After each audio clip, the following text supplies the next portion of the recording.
passed away just recently. Yeah, really sad story. But it'll be good that Jack can honor him and hopefully play well tonight. As expected, he's the captain. He needs to. And some of those things will be the storylines we have tonight. We're going to toss it to our first break, and we'll be back with starting lineups next. Today's match is brought to you by America First Credit Union, the official credit union of the Real Monarchs. By MarketStar. Explore something more at MarketStar. Visit marketstar.com for careers. By Stewart Healthcare, the official healthcare provider of the Real Monarchs. Visit stewardutah.org. And by Zions Bank, for banking that helps you tackle every financial challenge. Zions Bank is for you. We all have needs, hopes, and dreams. Things to do, places to go, and a life to live. And whatever goals you have, America First is here to help you achieve them. We're here to provide the financial tools and services you need to take care of your family, your home, or your business.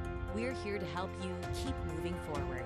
Whatever you need, for what matters most, we're here to help. America First, federally insured by NCUA. Hey Justin, Jeanette, what's going on? Hey DJ, we're just trying to find out ways to keep fans in RSL gear.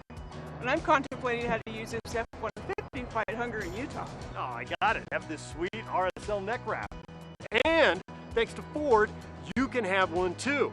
All proceeds are going to go to help the Utah Food Bank feed families in need. We're hoping to raise $50,000.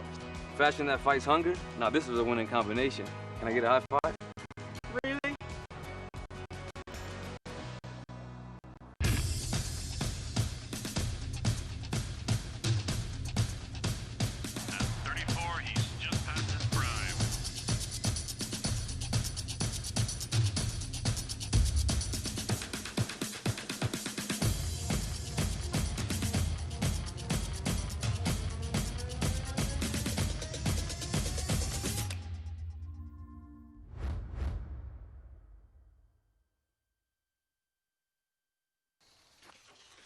Nice day for a ride. Hey, you're Craig Swap. You know, not everyone sees you when you're on two wheels. So stay alert and always keep your eyes on the path ahead. That's good advice. See you at the top. Nice shorts. You can't always predict what might sneak up and catch you by surprise. If you've been hurt by the carelessness of others, choose the law firm that will go the distance to get you the settlement you deserve. Craig Swap and Associates, one call, that's all. Let's check out the starters for this afternoon's match. A hot one, 96 plus degrees here. And I'm for sure going to have some water breaks. But let's check out the starters for both sides as the teams walk out on the pitch, starting with the defending USL champions, the Monarchs. Really excited to see what they're all about, what James and Olave can muster. But of course, headlined, I think, in the back line by Taylor Pay, the veteran. Andrew Brody, returning from Austria, will play left fullback position. They've got key players down the spine. Landon, the captain Blake, headlines the midfield, and then I think a really talented duo in Coffey and Davis up top. It'll be fun to watch, and they'll utilise the flanks, which will be interesting to see. But nice spine, and that's important. And something to keep an eye on, two academy players in the starting lineup, Davis and Farnsworth. So keep an eye on both those players as they're getting their first professional match tonight.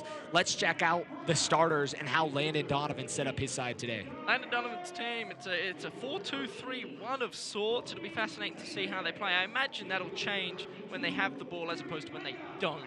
Zizzo, the captain, headlines the centre-back position, Avila, Adams, Alvarez, Parra, the spine, and they've got wingers that'll hopefully get active up and down the left and right flank. Yet to lose a game, Landon, and that is hopefully going to change at the mercy of course, the reigning USL champions, the Monarchs.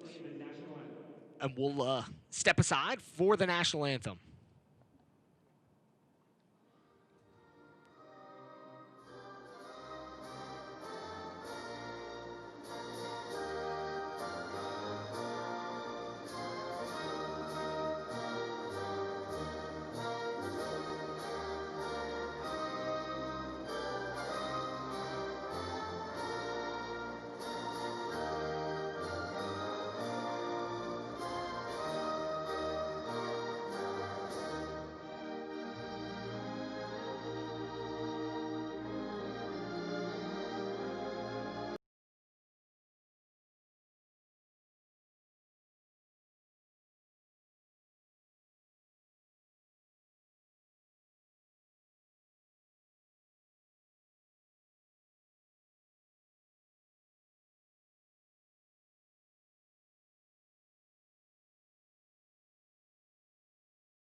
together in diversity, inclusivity, equality, and compassion. Please join us for a 15-second moment of silence as we are all united against racism.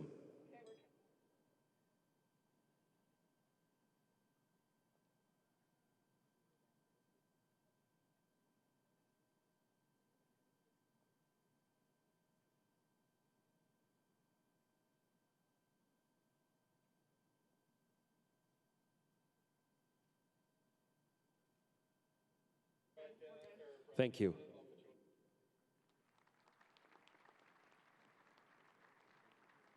One of those great moments that really has taken place since we've come back from the pandemic. There's been riots across the country and many different challenges, but moments like this are those moments that these players are getting a chance to use their platform and unite together, Tom. Certainly, it's powerful. It's a sensitive and emotional subject, but it's good to see that the players are at the forefront of making a stand for what they believe in.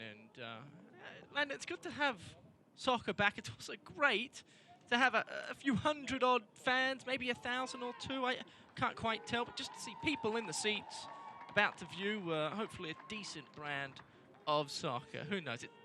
And Tom, it's one of those things as we check out the center referee, Brad Jensen, for the match tonight. Assistants are Karsten Gilwald, Bennett Savage, and fourth official, Jordan Downs. Brad Jensen has officiated 13 USL games during his career, 37 yellow cards, 0 reds, and 2 PKs. So something to keep an eye out. The yellow cards do fly with him.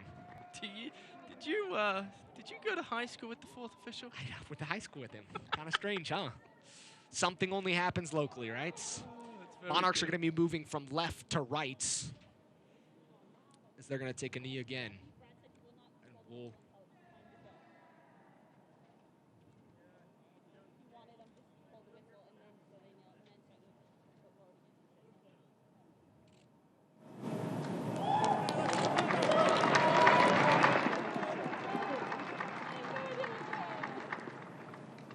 was led by Captain Jack Blake as all players on the pitch took a knee.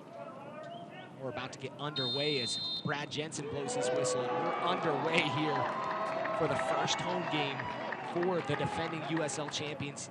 Not technically at their home field, but at one of their home away from homes here at Rio Tinto Stadium. Beautiful pitch, isn't it? I mean, I can't remember the last time it looked this good, so big shout out to the grounds crew for seeding. And, it hasn't had much action, I guess, in their defense. It does look as green gets, though. Monarchs will keep possession there in their all-white kits, red on the fronts.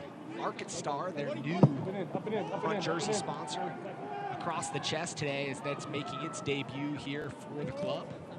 And a big deal, they signed a 2-year deal. Come on, son, go! A local company here in the state of Utah. I'm super excited to have that partnership in place. Throw in for San Diego. San Diego's bench all wearing Black Lives Matters t-shirts. I believe all the players have armbands. And there's armbands across the pitch. Ball inside the box. Coffee looking forward. Vega taken down from behind and could have possibly been a PK. But Vega was right there, just could not put that one away, and a big opportunity in the second minute of play for the Monarchs. Well, it all started with Andrew Brody pinching the ball in a very, very dangerous area of the field and set that up nicely. Should have been 1-0 early. You've got to wonder if that one comes back to bite the side. And you hope not, because that was so early in the match. But a good-looking opportunity, and the Monarchs showing they're ready to play here. I'd be surprised if we saw a handful of opportunities go by the wayside today, Landon. 17-week break, these guys are going to take some time. It might take a game or two. Only time will tell. But opportunities like that need to get put in the back of the net. Unfortunately, I blame 17-week vacation on that. You know, and that time off for some of these guys has been beneficial. A guy like Jack Blake with an injury, trying to get healthy, and he had that time to really recoup, relax, then get back in game shape as best he possibly could. But one of the challenges as well was facilities were closed. Guys were not training in their facility. We're having to do stuff at the park, different places. I know the organization sent weights home with the players so that they could do some of their workouts at their house, but that's not the same thing. It isn't. It's very different. And it's a long time. I know I've reiterated time and time again, but 17 weeks is no joke. Two Monarchs players trip each other up. Yeah. Vega goes down, but a foul from Davis as Davis is getting in on the action. Fouls former Real Monarch Charlie Adams, who spent last season with FC Pingsgau, Saalfelden in Austria, also with Andrew Brody, who's on the opposite side, and Josh Hurd, who's waiting his visa. And his contract got terminated. It was a 3-year deal. Only spent a year there due to financial issues with the pandemic. But's back here with San Diego Loyal. Ball's going to be swung along the back line for San Diego. I know it's only early. We're less than 5 minutes into the contest, but San Diego having a really hard time getting it into their half at the minute, which goes to show that Monarchs are seemingly communicating with one another well. They've got their press set up, and they're not making life easy for the Loyals to get into their own half. So solid work from everybody involved. And Monarchs early. And one of the things that James Olave is known for his defensive strengths. This team is a side that is always going to stay pretty compact, and you're seeing the crisp lines from the Monarchs so far, keeping everything in front of them and allowing San Diego maybe to build a little possession, but not much into their own half, into Monarchs' half. MLS is back, and in the Magical Kingdom, RSL begins the 2020 season restart in Orlando, Florida on ESPN Plus on July 12th when they face Rocky Mountain rivals, the Colorado Rapids, at 8:30 p.m. on ESPN. That's Sunday, 8:30 p.m. Pay, ball's up in the air, high boot from Pereira. The Monarchs will take the reset. Ball wasn't all the way set. I hate that rule. And it's one of those things that happens pretty often. It's good to see Taylor Pay, a local Salt Lake City, Utah product, back with the Monarchs. They're spending last season with Louisville City. Vega, he'll go forward. Plays it out wide to Brody. Brody up in the attack. He'll cut back. Chops, puts it inside the box, looking for Coffee, bounces, and Harris was on the back stick, and it's going to fall and will be a goal kick for Kempen. It's an impressive start for the Monarchs. They've controlled the tempo and speed of the game. Loyals have tried their best to make their way into their half, had a hard time doing so. Both teams still, I think, trying to find their feet and assess the situation, not make a big mistake early. They want to stay composed throughout the first 15, 20 minutes. Certainly. We've seen a couple opportunities up that left side so far with the Monarchs, and Devin Vega making his presence known. He's a player that has had a lot of high pedigree, and the Monarchs have been very excited to have him in. We'll see if he can continue this throughout the game and see if he's that key to unlocking the offense. I think Jamerson Olave, the rest of the group at the Monarchs, pretty excited about the return of Andrew Brody as well. The live wire himself flies up and down that left wing. He's been in months. One of those guys that is the Energizer Bunny, has all the energy in the world. Doesn't just stop. Continues to run. Doesn't stop. Must be nice. Was away during the championship run, but has been a mainstay with this Monarch side throughout his career. As the ball's played away from Jack Blake, Brody goes back towards it. Pereira checks back in. 5 substitutions today, Landon. Sorry to cut you off. It is our first game together, after all. And it's one of those things we'll talk about throughout this match, and I know it's at halftime we'll go down through the rules that the USL Championship has put in place. But Tom, you are very correct. 5 substitutions. You can do it in 3 instances. So we'll see how that's managed from each side. And I think you're going to see some more tactical and kind of gamesmanship with that throughout this match. Ooh, as Brad Jensen takes one to the chest. Stays in. San Diego moving into the attack. Played forward. Pereira shot. Slayton pushes it away. Rebound just wide. And that was a glorious opportunity for San Diego. And they're going to feel hard done not to have found the back of the net on that one. Sloppy defending by the Monarchs. Both centre backs get caught napping. Keeper makes a nice save. Centre backs need to be there ready to attack the rebound and not have a loyal striker running at an open facing goal. Should have been 1-1. 1-0. Well, I know, but I'd like to think the Monarchs, Vega would have scored that earlier. It's been opportunities so far for both sides. Shots on goal for each team, as we'll have a reset from Jimmy Slayton. His first year with the Monarchs. Out of University of Hartford. It's good keeping from Jimmy. He probably would have preferred to palm the ball not down the throat of where the strikers are lurking, but nonetheless, good save. Got two fists to it. Good start. Pereira, big switch. He's going to be over the head of everybody and out of play for a Monarchs throw-in. Monarchs also made a signing earlier this week with Ryan Sierakowski from the Portland Timbers too. They announced that, and Andrew Brody and Josh Hurd returning from loan in the same day. More depth in the attacking third. Just what the doctor ordered. San Diego with a transaction announced today, and he's actually on the bench, Ben Spencer. He's a phenomenal talent we'll possibly get to see tonight. As Farnsworth keeps it in. Academy product in towards Brown. Ball's errant and a giveaway. San Diego are going to try to go forward. Don't have numbers. Monarchs do a good job to get behind the ball and slow down the counterattack. San Diego content with swinging along the back line. Zizzo. Stoneman. Ball inside the middle of the pitch. Monarchs close down quickly. Sam Brown there. The Ivy League product. It's got all the brains in the world.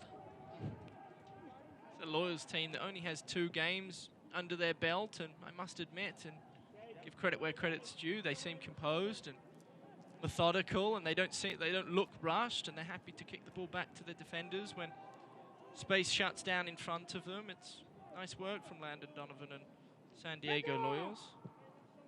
One of the things that you've noticed so far, Tom, is this game, really each side has felt each other out a little bit. We haven't seen a whole ton of play that's not been done in that midfield third. Yeah, certainly.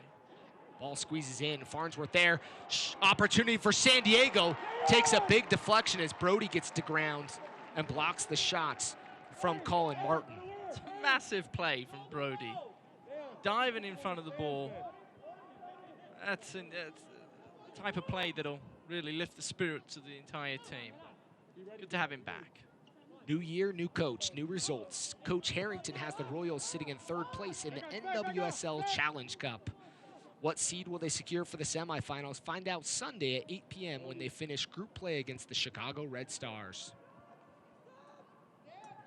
This organization has 3 games this weekend, starting today with the Monarchs in this game, ending with the Royals and Real Salt Lake Sunday night. So an action-packed weekend of soccer here for the organization. It's back. Sounds good to say that as well. And back here in the U.S. I mean, we've seen it around the globe for a handful of weeks in Germany, and a lot of people watching foreign soccer, but finally back. MLS is in their tournament down in Florida. NWSL here just down the road, just 15 minutes south of here in Harriman, where the Monarchs' home is. And, of course, the USL Championship spread across the country in their regional groups. Here wide was Zizzo. Picks up his head wearing the captain's armband. He'll play it forward. Or excuse me, back to Stoneman. San Diego with a larger share of the possession here in the last few minutes as the Monarchs have kind of settled in defensively.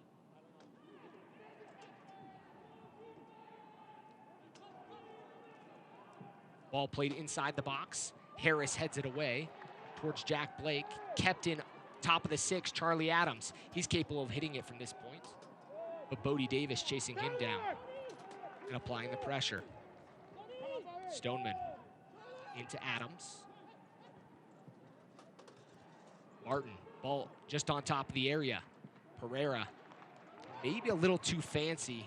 You got to imagine if they were to try to get those shots off or take a quick hit, they'd get something on goal.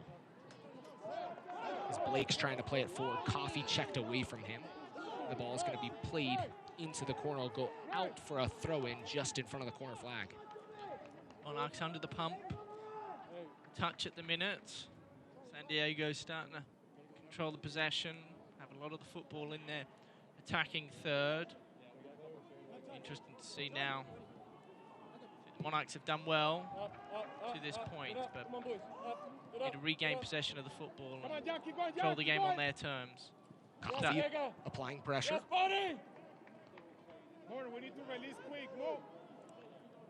You can hear from the bench, we need to apply pressure and release quickly. Hammerson, Lave Sikasi, and the Loyals with the ball at feet.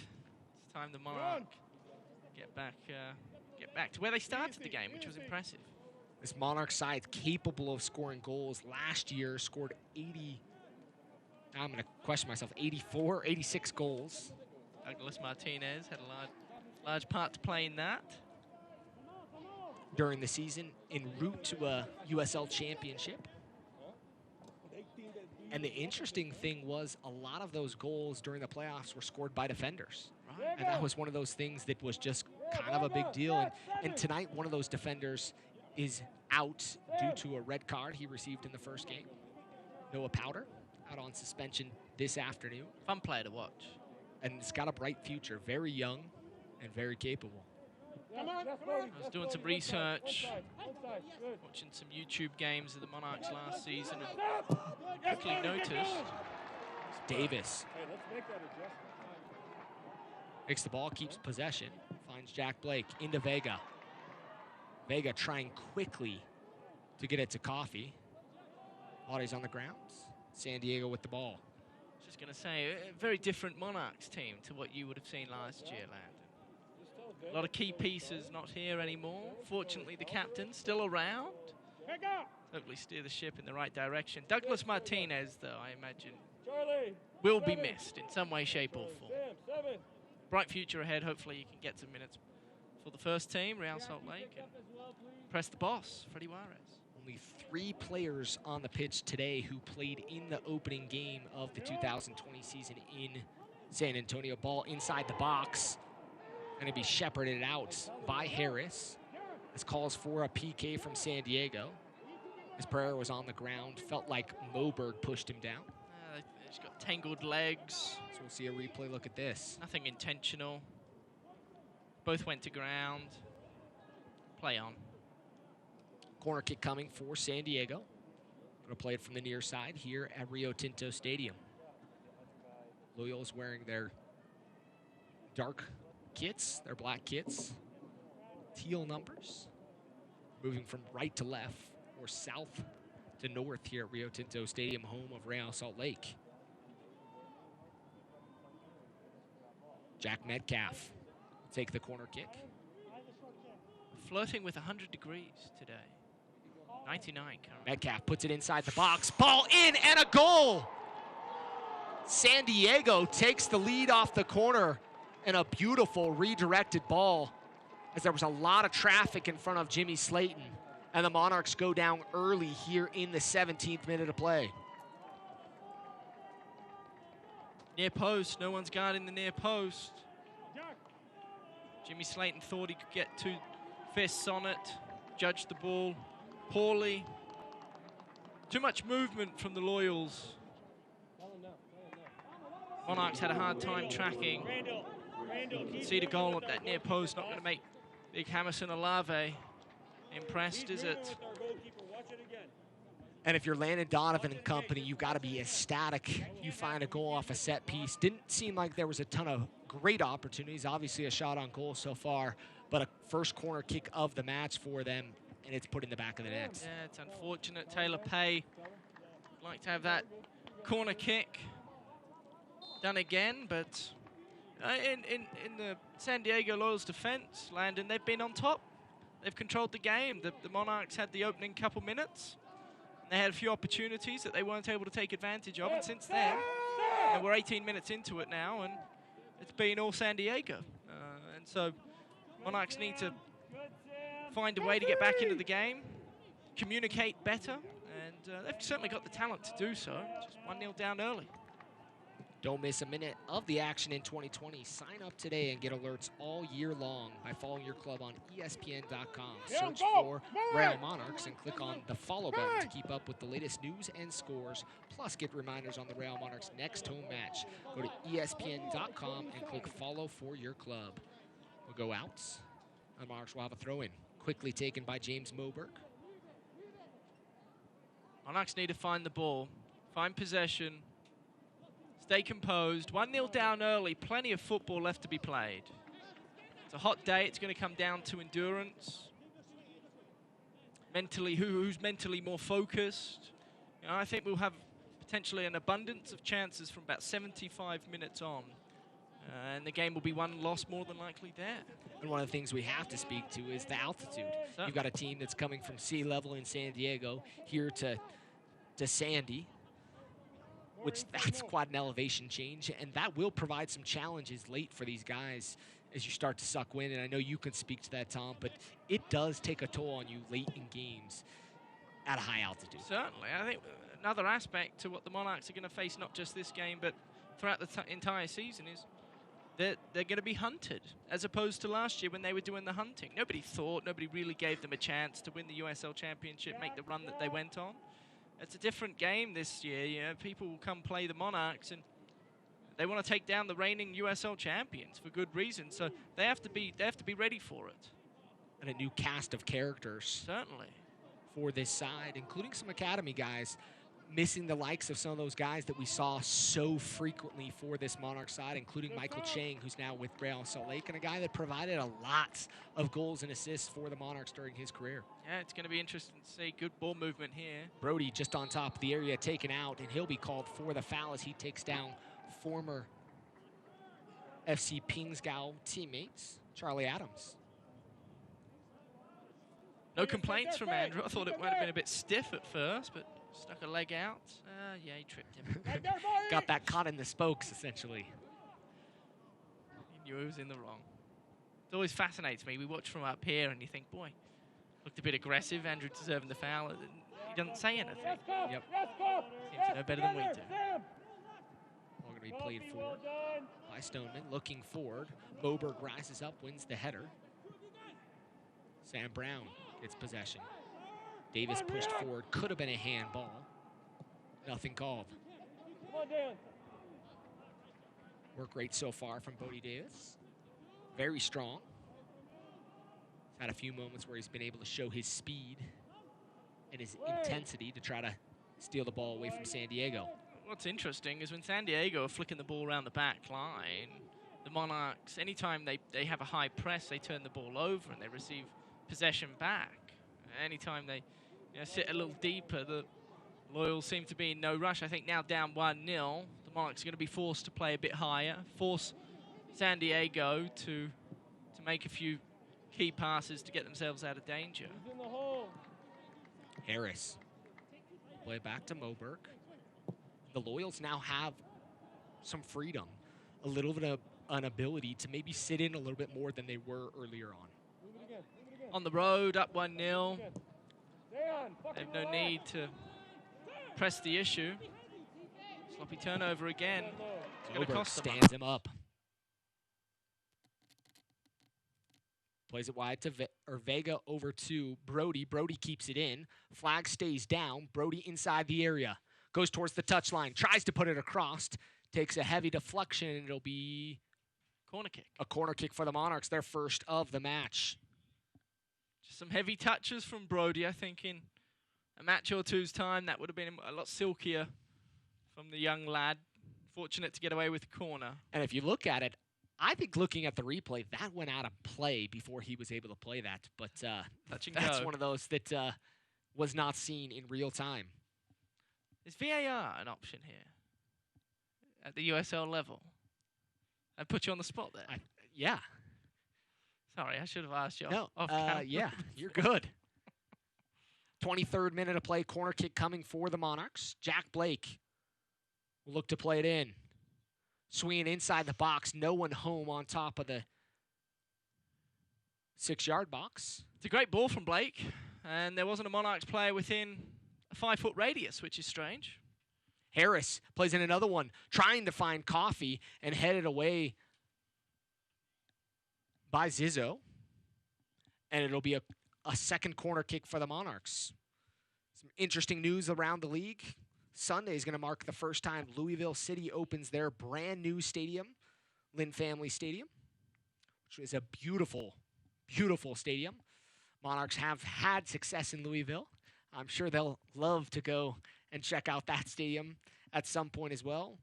It's a big step forward for soccer-specific stadiums and something that they're going to have happen a lot coming up here in the USL Championship. Ball in again and headed away as Colorado, Indy, North Carolina, New Mexico, OKC, and South Georgia Torment FC all have plans for new stadiums in the USL Championship and League One. So a lot of excitement, and I know that's one of the things that the Monarchs were really excited about was to have their own pitch in Harriman. Obviously, it's being used right now, but this is a nice backup home.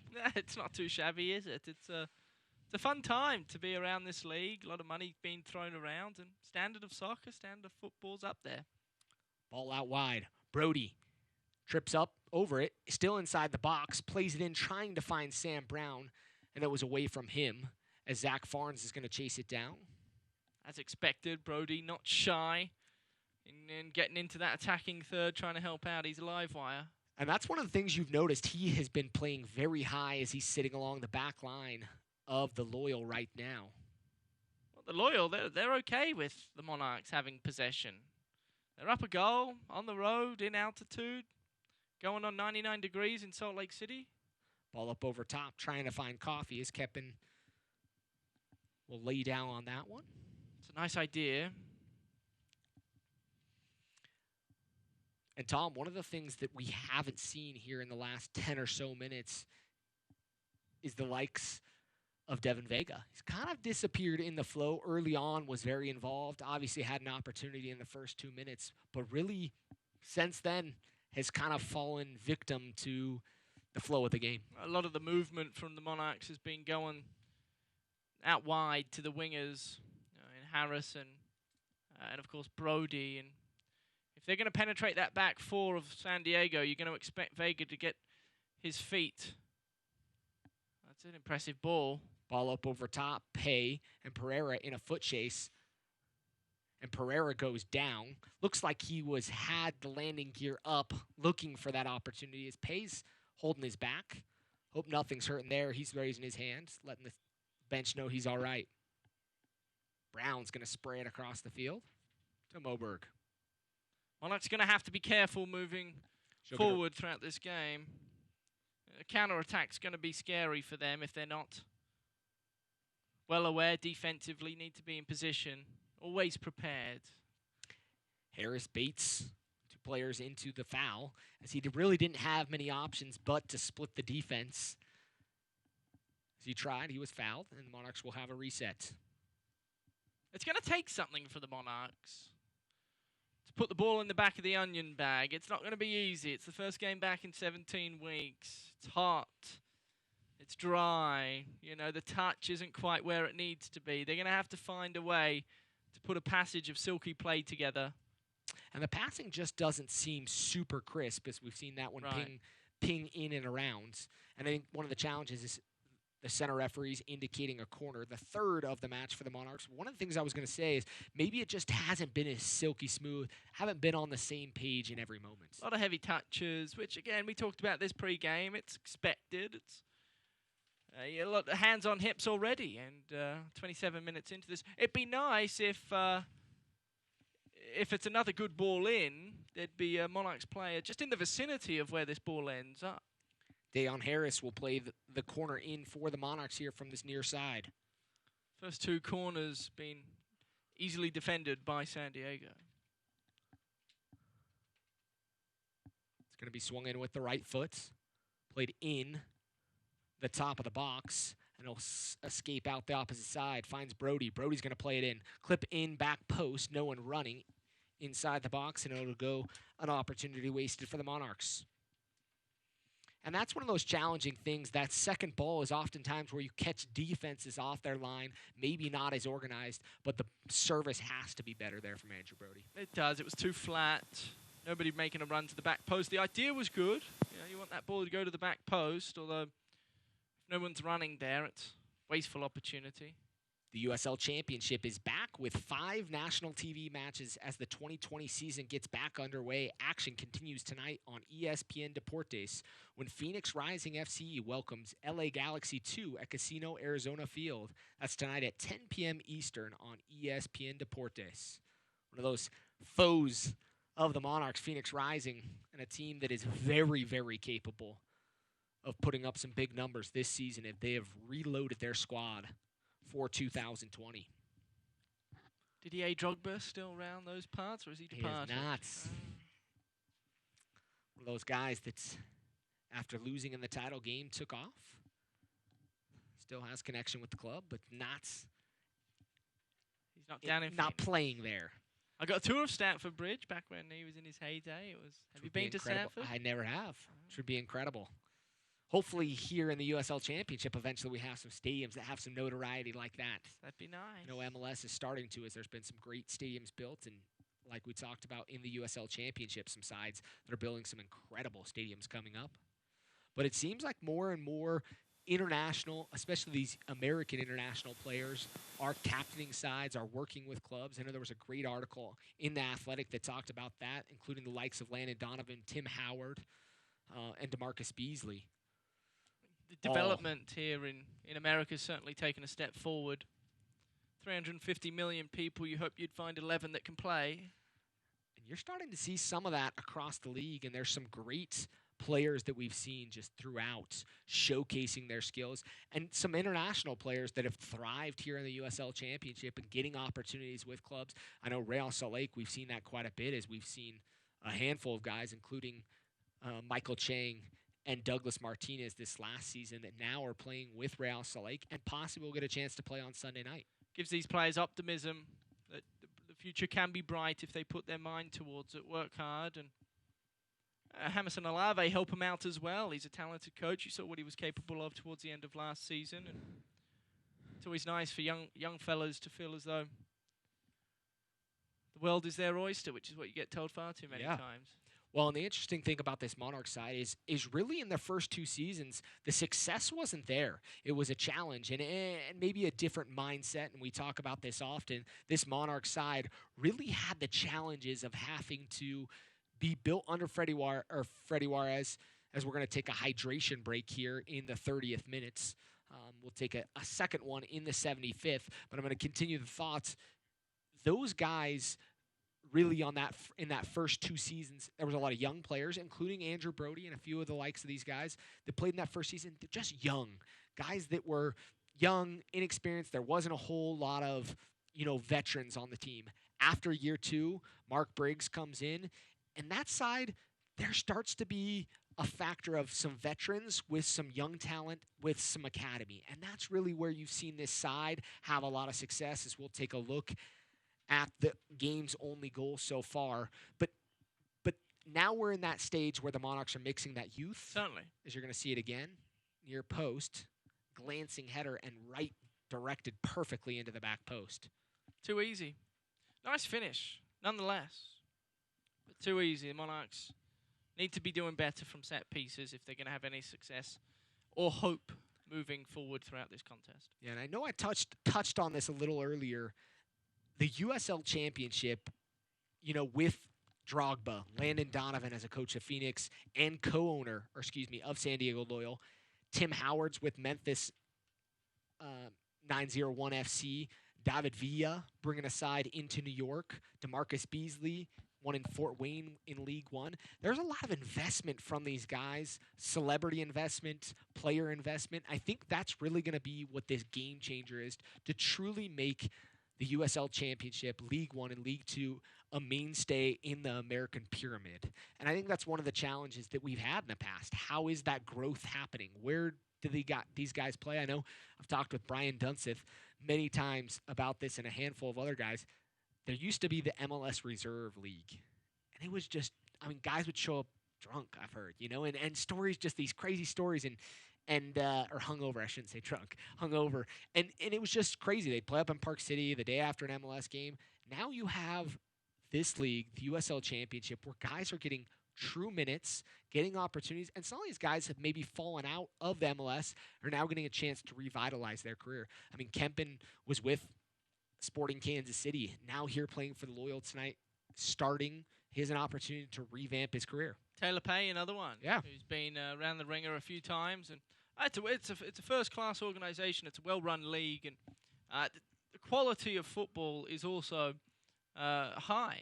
I think if you're going to have success, at the end of the day, from an administration side, you can be on song and hitting all the right buttons. But at the end of the day, Landon, if the quality of soccer, quality of football is not there, then there's going to be no interest. I think credit the Monarchs, credit the RSL organisation as a whole for getting however many people into the stands at Rio Tinto Stadium just to watch the beautiful game for the first time in who knows how long, 4 or 5 months. It's been a long, long time. San Diego Loyal with the reset. Vega heads it to Jack Blake, picks up his head, plays it into Davis. To Vega, back out wide to Jack Blake. He's going to pick up his head, puts it across the box, in! And it looks like it was in. And there's a call from the AR saying it didn't go in here on the near side, and it will not be a goal as it hit the top of the post. Love to see the replay on that one as we'll get a look here at that ball. What a ball. I think that's that a might goal. have crossed. That's a goal. Well, that's why, I guess, going back to my original, is there VAR here? No. That is not getting looked at in this moment. And Homison is furious down there speaking with the fourth official, and looked pretty clear and obvious that went in the back of the net. But the Monarchs are still down 1-0. Granted, the entire ball does have to cross the line, and we didn't get a slow-mo. It did look as if the entire ball crossed the line. However, it was in real time. You've got to break that one down. I don't blame Hamilton Olave, though. Now there's an assistant coach having a conversation with the fourth official. As we'll check that out here in a second as the play continues. What a ball from Blake, though. He hasn't had much of the football throughout this first half, but that was a passage where he started the attack, had a midfield, and made his way down the right flank. Let's check it out one more time as Jack Blake plays it in. Coffee. Touch and go. Really close. It's touch and go. One of those calls that you would not want to have to make on the pitch. San Diego may be a little fortunate to not see this game level as Sam Brown applying pressure. He'll push down Charlie Adams. I will say Kyle Coffey was 2 feet. 2 feet from the goal. He does need to do better. It shouldn't be a touch and go decision. That needs to be 1-1. Got to bury those. He does. Kyle Coffey, the Syracuse, Utah native. Ball played inside. Out wide for San Diego. Back inside, Pereira picks up his head. He's capable of shooting from here, puts it in towards Jimmy Slayton. And Slayton keeps it in front of him, able to knock it down. Doing a good job to keep that one in front.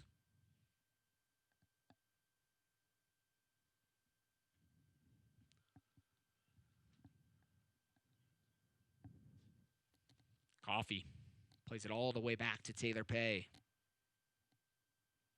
And my goodness, this game's maybe ramped up a little bit since the hydration break. Maybe all we needed was a little water.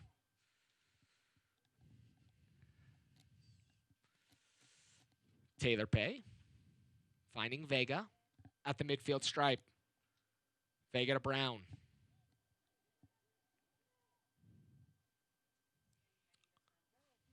Coffey out wide to Brody. Finds Jack Blake, the captain. Looking forward to Moberg. And the Monarchs are trying to find that decisive opening in the back line of San Diego. It's a good build-up from the Monarchs. Harris asking a bit too much of Davis, but nonetheless, it's cool, calm, and collected. It's the way they need to operate. As you mentioned earlier, Vega needs to get his feet on the football a bit more. He's that player that could really spark something moving forward. He's been quiet for the better part of this first half. And you'd maybe like if Coffey and Davis could maybe get on that same page together and kind of work in tandem, as we really haven't seen them work together so far in this match. Ball out will be a throw-in for San Diego. Quickly taken. It's crazy what a bit of water can do to the body, isn't it? Now all of a sudden it seems like a different game. Jack Blake with fancy footwork, keeping possession. Vega body shake, Vega body shake. As you can see, Vega checks back, picks up his head, trying to find the through ball into Davis. Davis didn't look quite ready for that one. It might have been offside at that point anyway. That's the right idea. San Diego giving Vega space, which is what they don't want to do. Just need to put a bit more on the pass to try and find space in behind that back four. Stoneman. He'll get the ball back just on top of his 18. Checking in to him is Alvarez. I haven't said his name the whole time. He's a brother that's playing professional soccer as well, Efrain Alvarez. He's got a bright future. Mexican international as well. Farnsworth goes to ground, keeps possession for the Monarchs. Nicely played. Gets it to Brody. Jack Blake's going to get it going forward. Got an on-rushing attacker, and that one's got to be a yellow card in that situation. We're going to see a yellow card shown to number 12, Eric Avila, here in the 40th minute of play. First yellow card of the match. You mentioned it before kickoff. Referee does like to show yellow. And Jack Blake right there did a good job of getting his body in position, ball in front of him, and put his body between the ball and the player. And Avila had to foul him in that situation. The Monarchs are going to have success moving forward. Blake and Vega are going to be two of the most crucial pieces to the puzzle. Finding space, you see what transpires. Free kick from a dangerous area. This is about as perfect of a distance as Blake could ask for. Not too close to the box, but enough room for it to get over the wall and hopefully drop into the top right corner. Three-man wall. Jack Blake. Shot! It's going to take a deflection. And it'll go wide as Jack Blake had eyes for goal, but the wall did its job. And the Monarchs will get another opportunity at a corner kick. Nice 5-minute passage as we near the end of the first half where Monarchs are pressing. It'd be beneficial if they could find a way to level things up going into the main break. Monarchs still maybe feeling a little hard done. That's two opportunities. Jensen's going to come in and give a warning to a few players. A little bump and going at the top of the 18. Harris. Service coming. Ball swung in. Keppen comes out and punches it. And it'll be pushed away by San Diego. Shape. Farnsworth's going to play it all the way back to Jimmy Slayton. The USL Elite pre-professional platform, USL Academy, allows clubs across the USL to build a pathway to pro soccer by bringing together top local youth talents. Following the success of the first Academy Cup events, clubs can now apply to participate in the USL Academy League, kicking off in spring 2021. For more information, visit USL-Academy.com or search hashtag USL Academy on social media. Monarchs certainly being the better team this first half, yet they find themselves down 1-0, which is certainly unfortunate, but momentum in their favor. One good opportunity from San Diego. They made the most of it. At the end of the day, Bodie, a little deeper, Bodie. You got to make the most of your opportunities. Ready now, Bodie. Game, and San Diego have been doing that. And you got to give credit to San Diego as they really have done a phenomenal job so far of keeping the game in front of them. Gave it up an opportunity in the second minute, but really since that moment, with maybe the exception of the last 5 minutes, have really been on the front foot in this game and getting opportunities to see if they can increase their lead. We see it all the time at Real Salt Lake at Major League Soccer level. When a team comes to Rio Tinto Stadium, scores an early goal, they're more than comfortable to just sit back and give possession to Real Salt Lake, or in this case the Monarchs, and leave it up to them to try and find space in a very crowded back line for San Diego. They played this game well, I must admit. And Tom, one of the things we talked about as this pyramid grows, we just talked about the USL Academy League success in 2019 and 2020, opportunities in 2021. That's another way that this is going to continue to grow this pyramid. Guys are going to have opportunities to become professional football players, and that is a huge deal. This ball is going to go forward. Taylor Pay's going to run under that one and play it back to Jimmy Slayton's 44th minute of play. Still 1-0 San Diego Loyal, as they're looking for their second win of the season. It's currently sitting on 4 points. Bad ball there by Moberg. Harris tries to get back. And San Diego will open things up, playing it back through the keeper. San Diego has some challenges coming up, and we'll talk about the group play, but they are already sitting on 4 points on top of their group to start right now. As a good ball inside. Oshabini in back post to Pereira. Not there, and ball played forward and out by Farnsworth, as they were able to rush forward. And you're seeing some tired legs as Taylor Pay puts his hands on his knees here in the 45th. It's a hot day out there. I don't envy these gentlemen running around in the hot Salt Lake desert sun, going on 100 degrees. First game back in a long time. And maybe one of those challenges of playing at this time of day. Avila shot on goal and puts it wide, just wide of frame, as it had Jimmy Slayton all sprawled out. I'm very impressed with Parra, the point of attack for San Diego. He's been in just about every sequence of attacking play for the visiting team. His bright pink boots. You have to have half-decent touch to wear that colour boot, I believe. You're going to wear some bright shinies. You got to be able to play with it. Slayton. Here's where we're going to have stoppage of time announced here shortly. The fourth official steps the line and announces 3 minutes of stoppage. Ball out wide. Davis. Opportunity coming for the Monarchs. He takes a crack. Falls inside the box. Stoppage time brought to you by America First. Come on, Sam. Come on, Jack.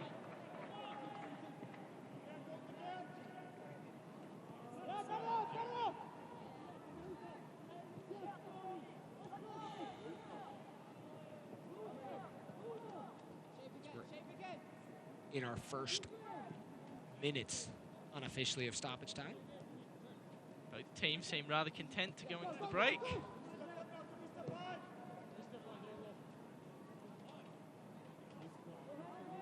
Monarchs in no rush to regain possession from the Loyal. Offside! Flag stays down. Monarchs bench calling for offside.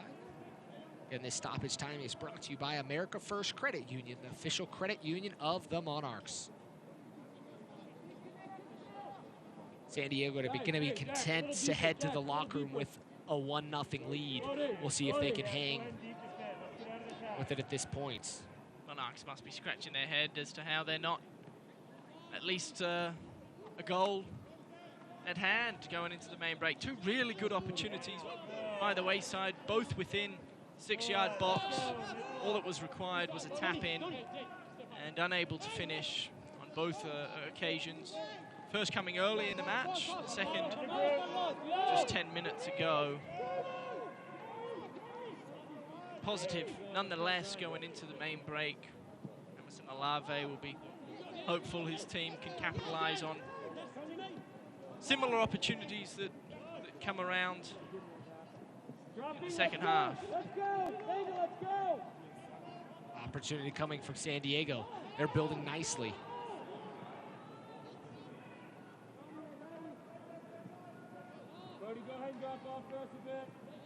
Charlie Adams.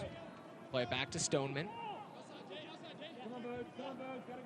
Dizzo picks up his head, sees players, and he'll be content to play it backwards. We're through two, unofficially, of the three. Bizzo and Charlie Adams have done a really nice job throughout this first half, controlling the midfield battle in favor of San Diego. Blake's had a number of opportunities on the ball as well, where he's looked dangerous. It's a fascinating matchup. Charlie Adams, Jack Blake, two of the best in the league, going toe-to-toe in the heart of midfield.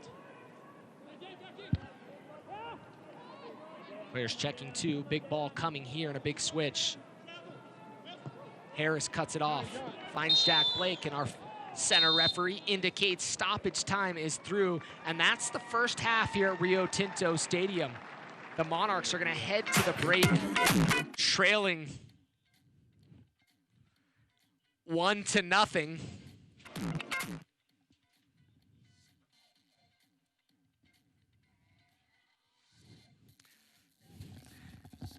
Monarchs trailing 1-0, and there's frustration coming from the Monarchs still with the center referee on what they think should have been a goal. And the challenge here for the Monarchs is, how do they respond here in this second half? For good reason, they should be frustrated. It looked as though the ball crossed the line, although we didn't get a slow-mo, and James Olave frustrated. I think he should also be frustrated with the finish, the lack thereof. We're going to take a break and be back with halftime after this. Today's halftime show is presented by America First Credit Union. If you need access to all-star financial products and services, America First is here to help. By MarketStar. Explore something more at MarketStar. Visit MarketStar.com for careers. By Ford, America's best-selling brand. Great lease offers, big cashback, and low APR financing are waiting for you at your local Ford store. And by Les Olson & Sharp. Dominate the pitch with an agile workflow. Sharp and Les Olson Company, the official office technology partners of Real Salt Lake.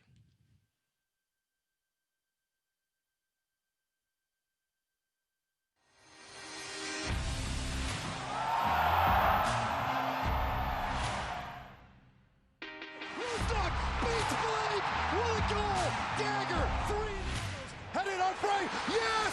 Demir Krylak! He rises up like a salmon. He's back up. He's on the ball. Dancing through and scoring. Sam Johnson, a beautiful goal. I swear to fulfill, to the best of my ability, this covenant. Every doctor takes an oath, but not every doctor gets to practice it to its fullest. I will apply for the benefit of the sick all measures required of me. There's a new healthcare system built around the way you live and the way our profession has sworn it to be. And may I long experience the joy of healing those who seek my help. May I be a steward of the new healthcare.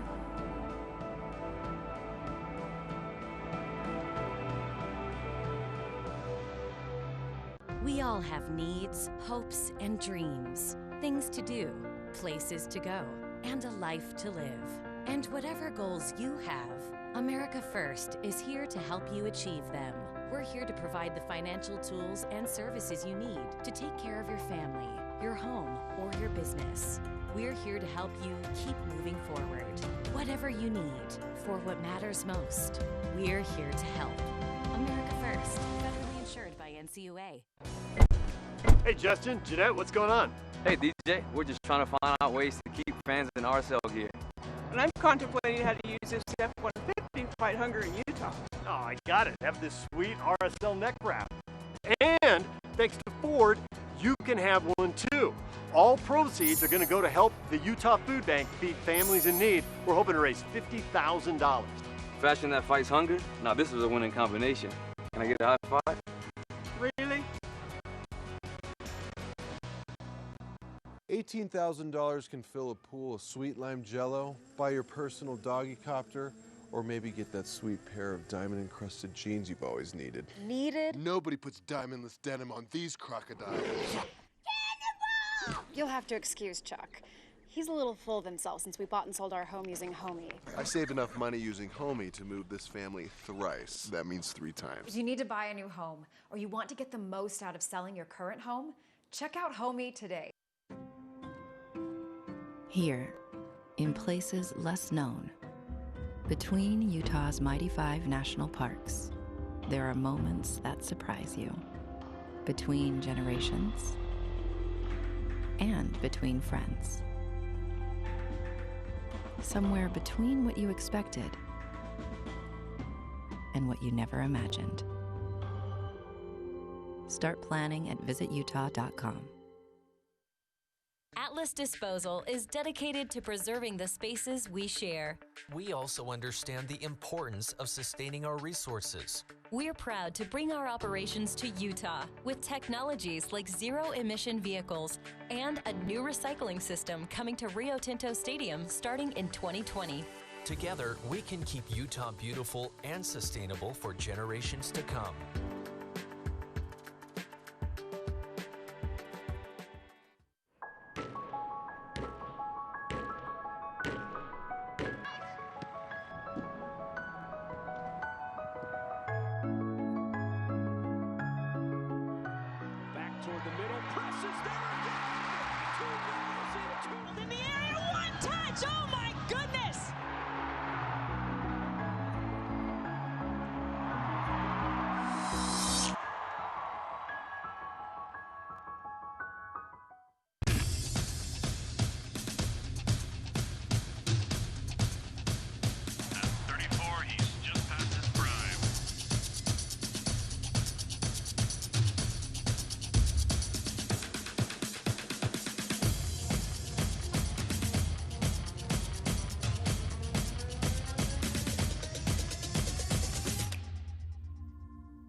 Johnny, I saw that.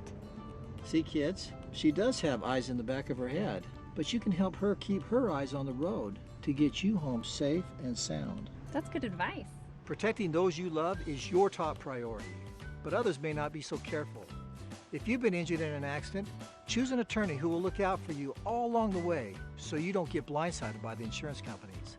Craig Swap and Associates, one call, that's all. I swear to fulfill, to the best of my ability, this covenant. Every doctor takes an oath, but not every doctor gets to practice it to its fullest. I will apply for the benefit of the sick all measures required of me. There's a new healthcare system built around the way you live and the way our profession has sworn it to be. And may I long experience the joy of healing those who seek my help. May I be a steward of the new health care.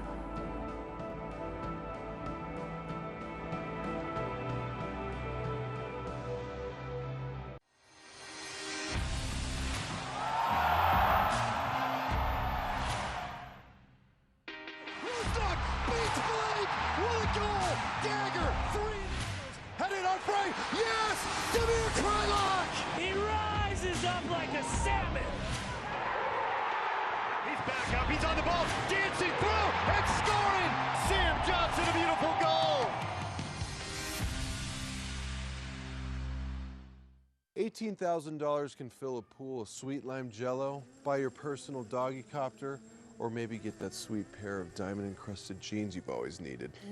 Nobody puts diamondless denim on these crocodiles. You'll have to excuse Chuck.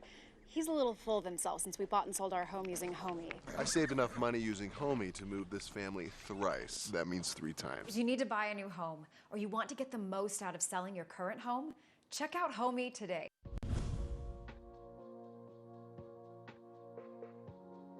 Until recently, many youth soccer clubs in the U.S. existed independently from senior teams at both the professional and amateur levels.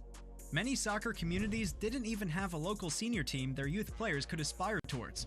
As the USL continues to grow and bring more senior teams to communities across the country, the USL Academy platform will build a bridge between youth and professional soccer. By driving collaboration between the local youth network and USL senior team, partnerships are formed, allowing for all organizations to work together in the best interest of long-term player development.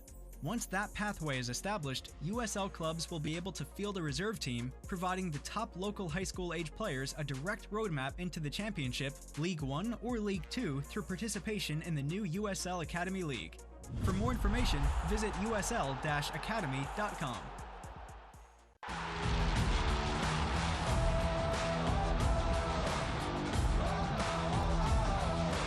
The USL is proud to bring professional soccer back into our communities and across the ESPN family of networks.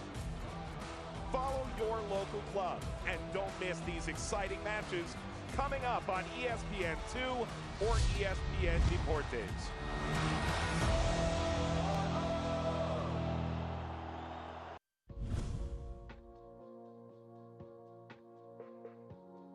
Until recently, many youth soccer clubs in the US existed independently from senior teams at both the professional and amateur levels.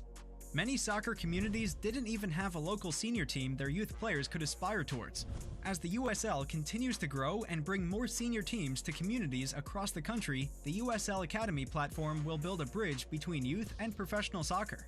By driving collaboration between the local youth network and USL senior team, partnerships are formed, allowing for all organizations to work together in the best interest of long-term player development.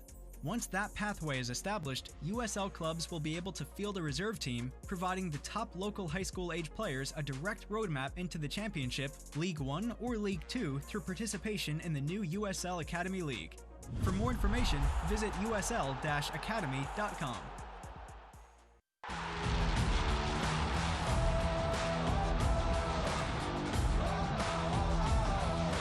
The USL is proud to bring professional soccer back into our communities and across the ESPN family of networks. Follow your local club and don't miss these exciting matches coming up on ESPN2 or ESPN Deportes.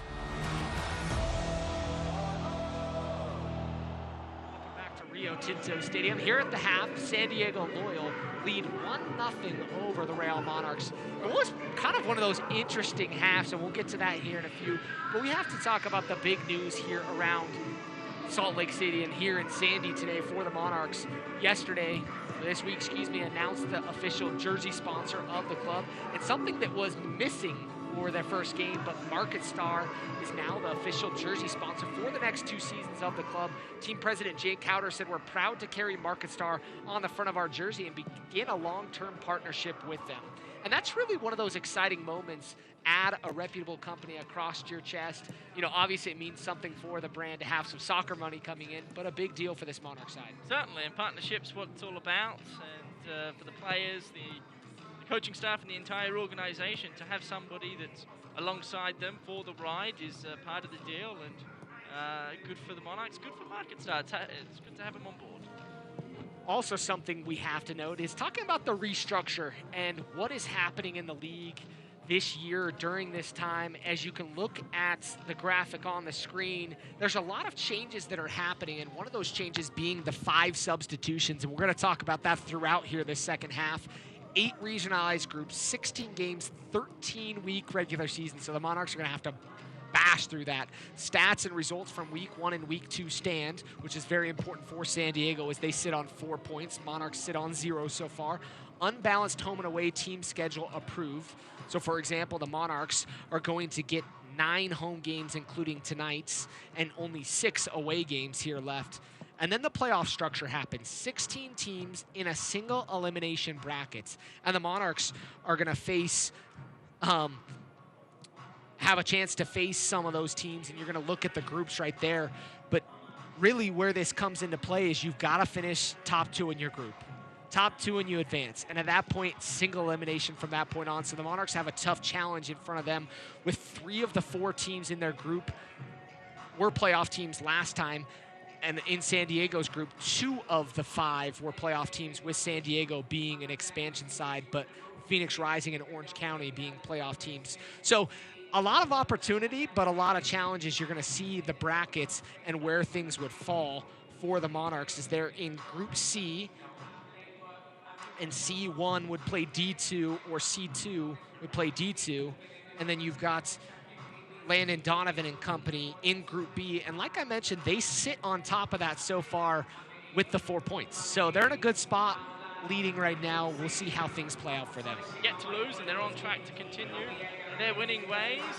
1-0 up at the break. Look, lot of soccer to be played over the coming weeks. Depth is certainly going to be tested. Looks like Real Monarchs, rather, going to make their first sub. The new man on campus, the new man in town, is going to make his appearance. Sierakowski going to come on. Portland Timbers too. Nonetheless, the upcoming fixtures for other USL encounters across the country. It's going to be a fun couple months, Landon, and that's what's most important. There's soccer being played, a lot of it at that. Perseverance, determination, and the desire to win is going to come and play a big role. The Monarchs are going to do everything they can to win yet another USL championship. 4 trophies in 5 years, but you saw a graphic there of some upcoming games tonight across the league, as there's some great games happening tonight. But Tom, we can't hold on to this Monarch side are the defending USL champions, and they really do have a target on their back. I don't care if this is an expansion side. A lot of these guys were in the league and knew who this team was or played against them. Now is an opportunity for them to take out the defending champs, and that could be a big win for them to put them on 2 wins on the season here early on. Every team the Monarchs are going to face this season are going to come in with the same mentality. Let's knock off the reigning champions. The Real Monarchs are going to be hunted. They cannot do the hunting, so to speak. And they have a great team, a great roster, a number of very talented players. And throughout that first half, had a handful, specifically 2 opportunities where they should have scored. And I think in a couple of weeks' time, if opportunities similar to the ones we saw in the first half came about, it's probably 2-1, the better of the Monarchs. It's just, as we mentioned previously and before kickoff, this is a game where it's going to be a bit scrappy for the most part, and there are going to be passages where heavy touches are occurring, and that needs to change as the game moves on. And if you're Landon Donovan at this point, as we're underway here in the second half, what adjustments do you make, Tom, to make sure that you come out and continue with this lead? I think defensively is where they're going to win this game. They're up 1-0. They don't need to push the issue at all. They can sit back comfortably, and from a fitness perspective, let the Monarchs do all the running and hopefully capitalize late in the game with a counter-attack and go up 2-0. Flag stays down, Landon. Prayer inside the box, still with it at his feet, goes to Slayton, and Slayton comes up big as everybody on the Monarch staff was trying to figure out if that one was offside or not. Big opportunity there for the Loyal, and it should have probably been a goal, as we had our first substitution made as Vega is off, and replacing him is Sierakowski, making his first appearance for the Monarchs. Another heavy touch. Another heavy touch there, and another heavy touch with Para in front of goal. Hey, foul! So, question on that one, Tom. That one probably should have been, looked like he was playing the advantage, as Bodie had arms on his shoulders. But it goes out, and it'll be a throw-in for San Diego. Replay of the Para miss. He's in good position. That last touch right there, just heavy. He needs to strike the football a tad earlier and see if he can beat Slayton. Well played forward. Farnsworth there, and he'll play it back to Slayton. Intensity certainly needs to rise for the Monarchs. They need to understand the task at hand. It's not going to be easy, but maintain possession. Another heavy touch. Bodie's going to work here. Charlie Adams plays it in. Yes, Martin, yes. As Martin's fouled by Jack Boykin, it'll be a free kick for San Diego. Frustration coming from the Monarchs bench. They felt like it's been a little one-sided on the call so far here in the second half. Vega making way at halftime would suggest that the Monarchs haven't been able to utilize the center of the park enough. They've been attacking and having success for the most part coming down the flanks. You'd imagine that trend continuing throughout this second half. Martin's going to stand over the free kick. Coffee in front of him. Monarchs will hold their line just in front of the 18. Martin plays it wide to Adams. Adams cuts in. Ball played inside the box. Everybody there, cleared off the line. Kyle Coffey with what has to be the defensive play of the game so far. As he clears that one off the line, and what was almost a give-me goal there for San Diego. San Diego having success putting the ball in the air, into the area. It's a second opportunity. First time came the first goal of the match. And that could have been 2. There was 3 runners inside the box. 3-1, that shouldn't happen. Just missed marks there. Moberg. He'll pick up his head, looks forward. Into Davis. Come on, Bodie, cleaner, buddy. Come on, come on. Stay here, stay here.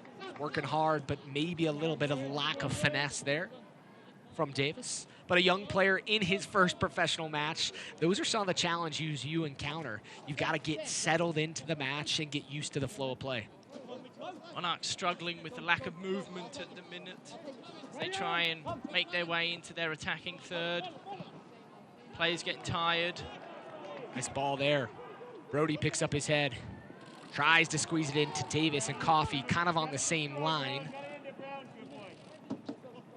As Brown's able to slow that one up, as you heard praise from the bench. It's a nice thought. A couple more inches, and Real Monarchs would have been through and in behind that back line of San Diego.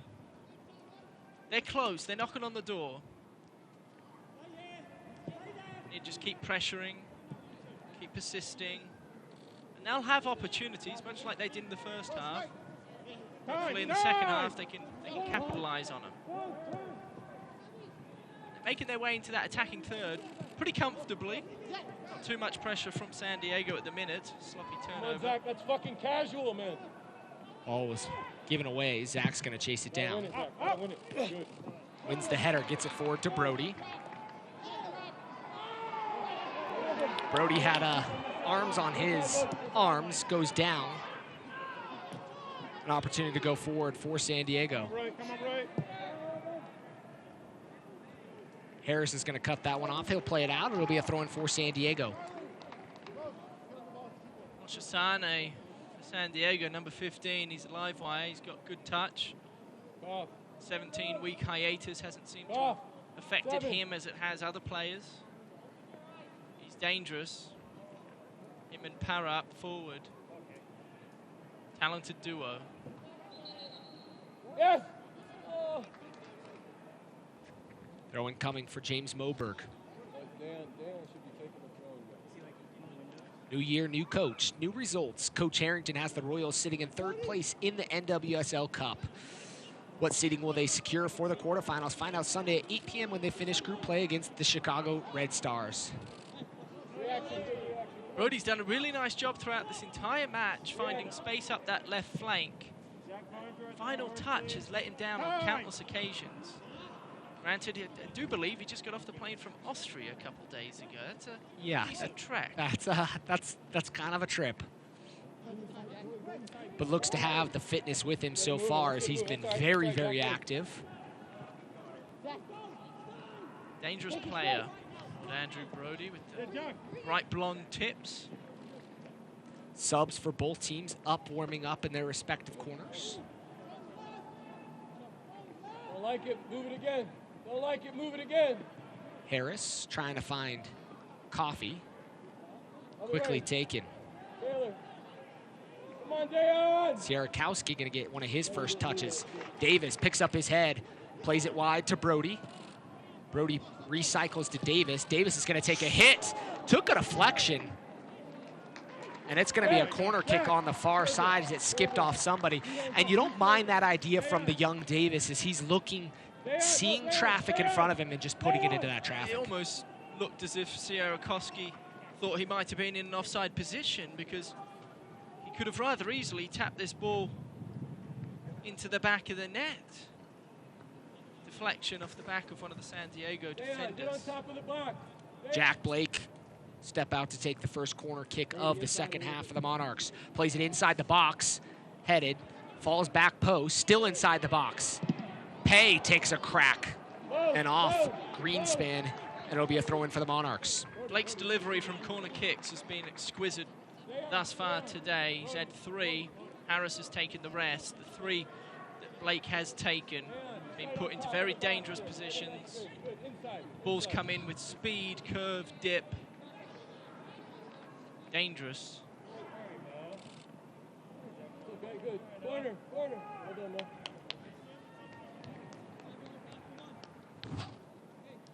Monarchs do have San Diego buried deep into their half, and San Diego having a hard time getting out of it, much like we saw in that first half. Next 10 minutes crucial for the Monarchs to continue the pressure, not let San Diego out. That counter-attack, though, is going to be dangerous from here on out. San Diego happy to control the ball with their back 4. Let the Monarchs chase. Ball out wide for San Diego. Looking forward. Come on, bro. Pay's going to be pulled out wide. Pay gets beat there, but Brody there to recover. Gets it to Blake. Blake giveaway in his own third, dangerous area. Ball clipped up over top. Headed towards Slayton, and he'll secure it.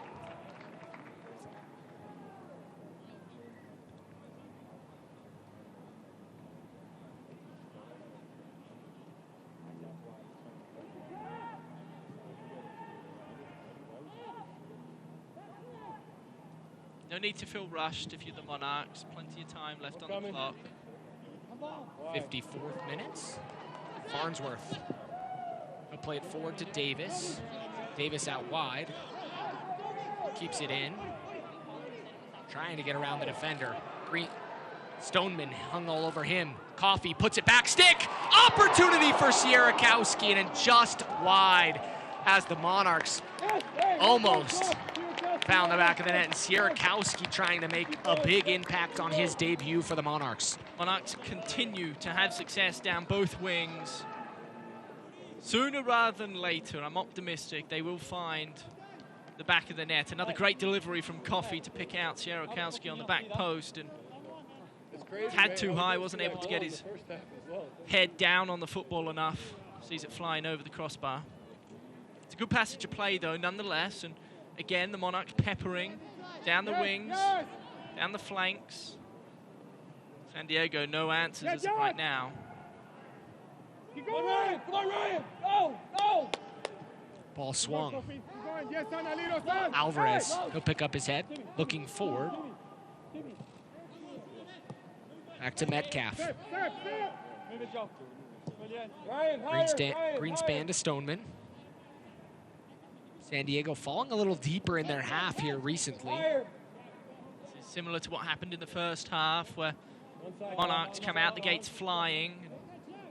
At 5-10 minutes where they look like they're really peppering and potentially about to score, and San Diego, at least in the first half, did a nice job weathering the storm. Sierakowski's going to be seeing yellow here for the challenge he just put in on the keeper. Donovan not happy. Screaming, get him off. A lot of guys trying to let him know that he should have seen red in that situation. Donovan is livid, giving it to the 4th official. Yellow card came out of the front pockets. For Sierakowski's, you're going to see a replay. Look at that. Yeah, late. Sierakowski just not smart in that situation, seeing yellow. Was sloppy. He did keep his studs down and tried to back out of it. The momentum he carried into the challenge, however, ran through Kempen. I think Kempen will be okay. Yeah, that's one of those things you got to be a little more careful of. Sierakowski, that's a dumb position to put yourself in. If you put yourself in a situation like that, that gives the liberty to the referee to send you off. That is true. In his defense, you know, he's a recent arrival to the club. He wants to make an impact. He wants to show that he'll work as hard as possible, as hard as he can for his teammates, and trying to pinch off a ball from Kempen to his left back.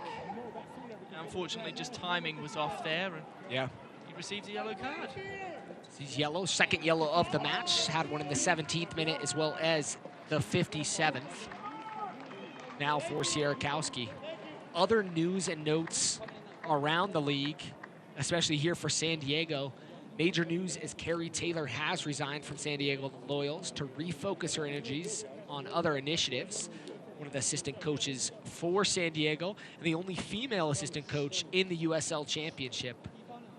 And that all transpired this morning. Yeah, we wish her the best of luck in her situation, and imagine the club is currently in the works to find a replacement. Looks like Kempen is okay.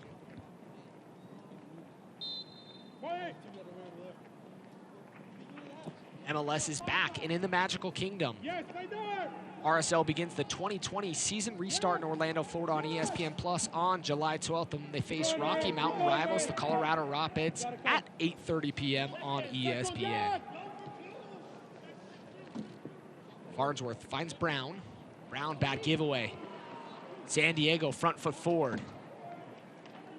Cut down by Moberg to slow up the offense.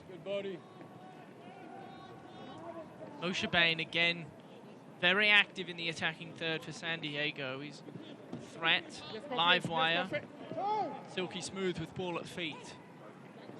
Monarchs can't be given away possession that easily in such a dangerous area of the pitch. Asking for trouble. This is what happened in the first half. Monarchs dominated the play early, and San Diego were able to regain composure. Takes a deflection, will be out for a throw-in. As the Monarchs' next game will be here at home, again at Rio Tinto Stadium, July 18th, against Colorado Spring Switchbacks. San Diego's next game is at home against LA Galaxy 2 Los Dos on the 19th on Sunday at 7 p.m. Both sides back in action next week. This is really just going to be a week after week thing to squeeze in all these games. Quality of soccer will get better as the weeks go on. You would hope, as Brody is going to quickly take the throw-in, trying to move forward. Play it down for the Monarchs. Looks like Davis is down, stretching the calf, and Damian Herman looks like he's going to be called into action here pretty quickly early on in the 61st. Like a cramp, nothing that magic spray can't fix, although cramping certainly not ideal. 61st minute, half an hour to play.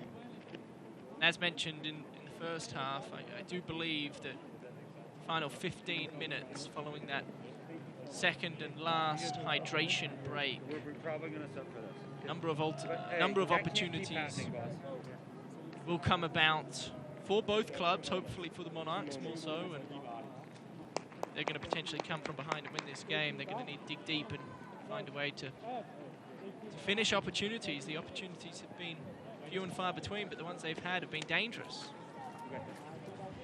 Yeah, and I think one of the big things the Monarchs need to do from this point on is take advantage of this next opportunity. You can't waste any more opportunities. And the same can be said for San Diego, as they had that opportunity early in the half and kind of squirreled it away. Both clubs finding really good passages to goal. And fortunate it's only 1-0 at the minute. It could be a number of goals already have been scored. But again, it's been a bit scrappy, and these players are trying their best to put as best quality of soccer available to the people watching at home and people that have arrived at Rio Tinto Stadium. We thank them for their support. Davis's first match will end with him being subbed off. First professional match, usually here in the 62nd, as we're going to see a replacement for the Monarchs coming on, and Damian Herman, a guy that scored a couple goals late in the season for the Monarchs.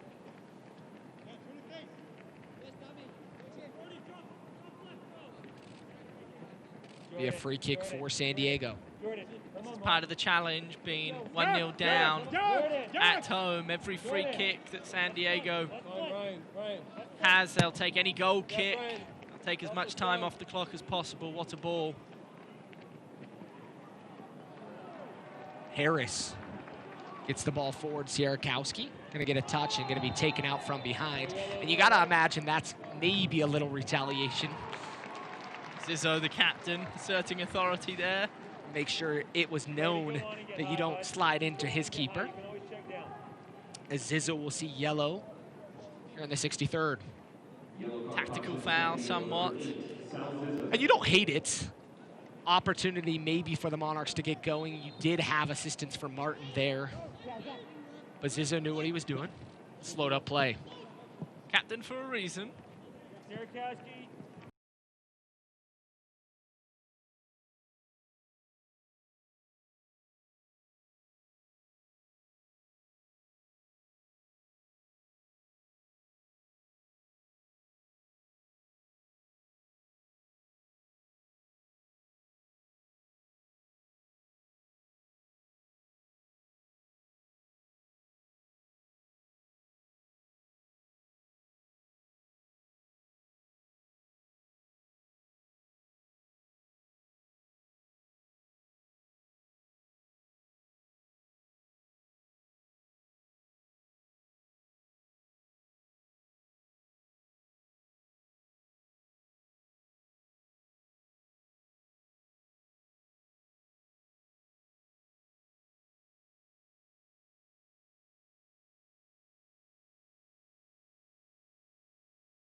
Makangila will enter the match for Colin Martin. His night will be done. Big throw inside the box. And that one has to be across the line. That one looked further across the line than the last one. Well, I'm sure we'll get a replay here shortly. We'll be shocked to see that one not in that situation. It's got to be careful, San Diego, moving forward. Well, the Monarchs have been robbed on potentially 2 occasions. Step! He is 2.5 feet in the goal.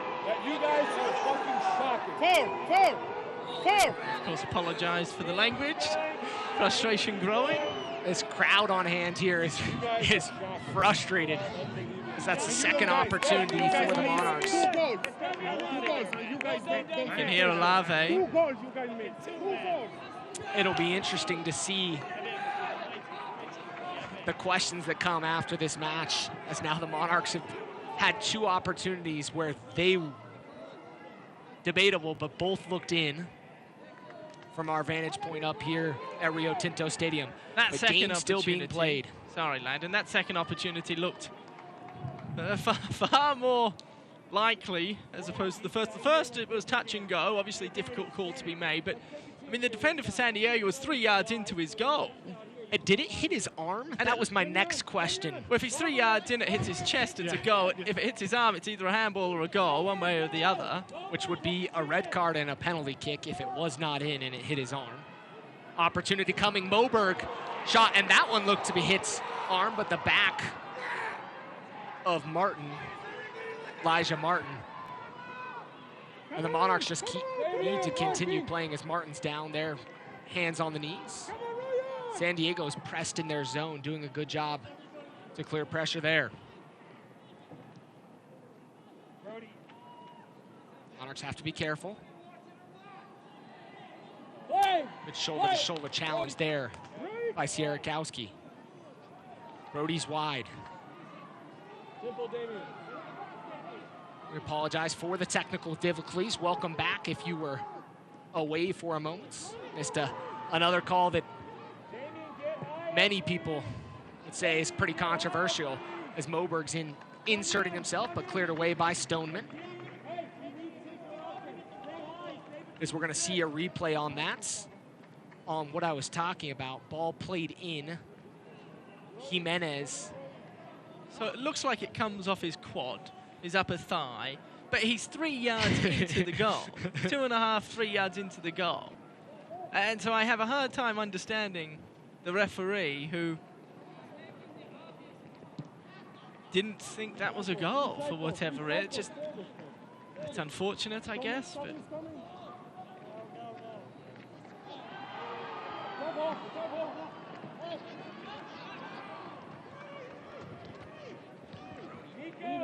Brody's going to take the throw in.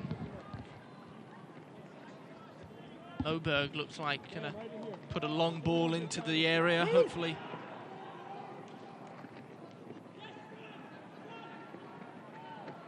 Bermudez dances, tries to play it in, will win a corner kick for the Monarchs. It'll be interesting to see what Jack Blake decides to do from this corner kick. The last time he stood over a corner, he put a flat ball in.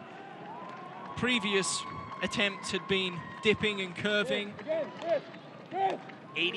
90th minute, stoppage time will be announced shortly. Ball played inside the box. Rising high is Moberg and Jimenez, and I think they were at the same spots, and that one's going to go wide. Just another example of miscommunication between 2 Monarchs players. 7 minutes. 7 minutes of stoppage time coming. I think looks like San Diego was going to make 2 additional substitutions. 7 minutes, is it due to Kempen being down after that sloppy challenge from Sierakowski, which does make sense. That had to have been 5 minutes of play at least. Fans follow the Real Monarchs and the rest of the USL Championship all season long on ESPN+, home to the USL, MLS, UFC, and more. Join the nearly 8 million sports fans who have already discovered ESPN+, and watch the championship live every week. Sign up today at ESPN.com, as we're going to see those substitutions being made as Ben Spencer is going to make his debut. For how long we going to play? For? And Clementa looks like he's going to come on. They're making adjustments to the substitution card. Plays being held for a substitution that's not happening. Bit of gamesmanship occurring. Frustration clearly growing, as expected. It has been one of the more frustrating games, I imagine, for Jamerson Olave and the Real Monarchs. Number of opportunities gone by the wayside. Number of opportunities that could well have been goals. Referee decided they were not. Ben Spencer's going to come on and make his debut for San Diego, replacing Ashubeni. And then the second substitution is going to be Metcalf leaving the game, and Clementa, former Sacramento Republic player, entering the match. Must give credit to San Diego. Nonetheless, however, they scored a goal in that first half and realized that they were comfortable being up a goal, as you would be on the road. They've done a nice job for the most part, defending countless opportunities, countless attacks from the Monarchs. And here we stand, stoppage time. Monarchs down 1-0. Remarkable. With two questionable goal line calls, or no calls, better said, tonight. Monarchs still have time. See what of the 7 is actually played, as Jack Blake tries to play that forward, mishits it. Bermudez battling. Opportunity coming. Atuheni. Shot, and that one's just wide of frame. But a good look there from Atuheni as he put that one just wide. That's the risk that the Monarchs are willing to take at the minute. You've got to find a way to possess the football and maintain possession. Get the ball into the likes of Brody. Farnsworth picks up his head, trying to find Sierakowski. That one's headed away. And Moberg's far forward, finds Jack Blake. Damian Herman back to Blake. Blake's fouled. This one's going to be a dangerous free kick for the Monarchs. It's unofficially, we're in our 4th minute of 7. It's going to be about 27-odd yards from the frame. Again, another opportunity to get the ball over the wall and into the back of the net. He doesn't have to worry about putting too much dip on the flight. But at the same time, he's in a position, you see Taylor Pay making his way into the area.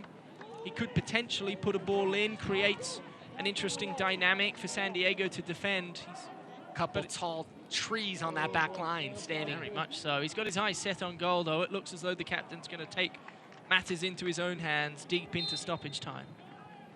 Big wall, Jack Blake right into the wall. Jimenez, and that one comes right off hands.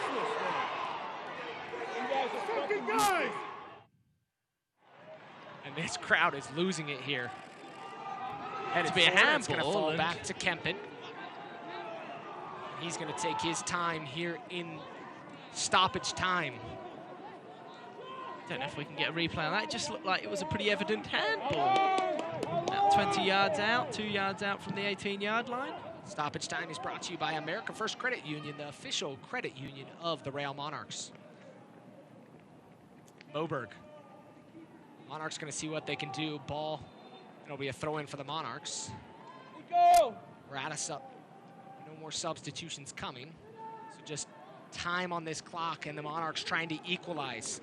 Can they figure this out late? That's a handball. Every day of the week as the replay's shown.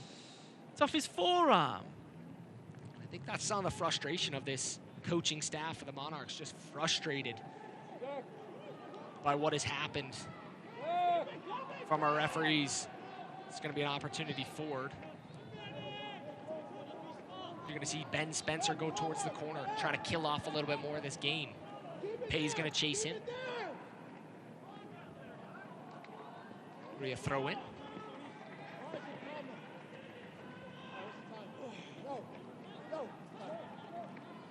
later and later as the clock ticks unofficially through 6 of the 7. And you got to help but wonder, it took about 2 minutes to get those substitutions through here in stoppage time. So you wonder if this goes up to that 99th or 100th minutes. It's Brad Jensen. He's going to make that call. Charlie Adams. And a foul there. San Diego goes down. San Diego doing a good job late in the game, slowing things down, getting towards the corner flag and having another foul in their favor. I mean, no rush as they haven't been. Oh, is there's frustration coming from Alvarez, as Alvarez is going to be shown yellow. Seems like a very silly yellow card to give away with less than a minute to play and can't quite control his temper. Not sure what the yells were happening about. His teammate was technically off the field. Martin is up and okay, still holding his back, his lower back. He'll step over to take the free kick. Spencer. He's going to get it back in the corner. Big body, big frame there holding it up.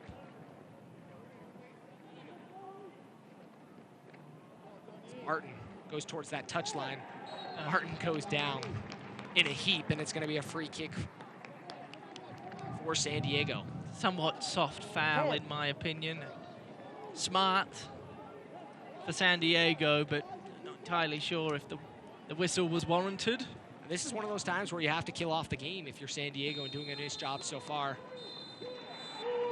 And that's going to be the end of the game. The Monarchs are going to fall 1-0 here at home.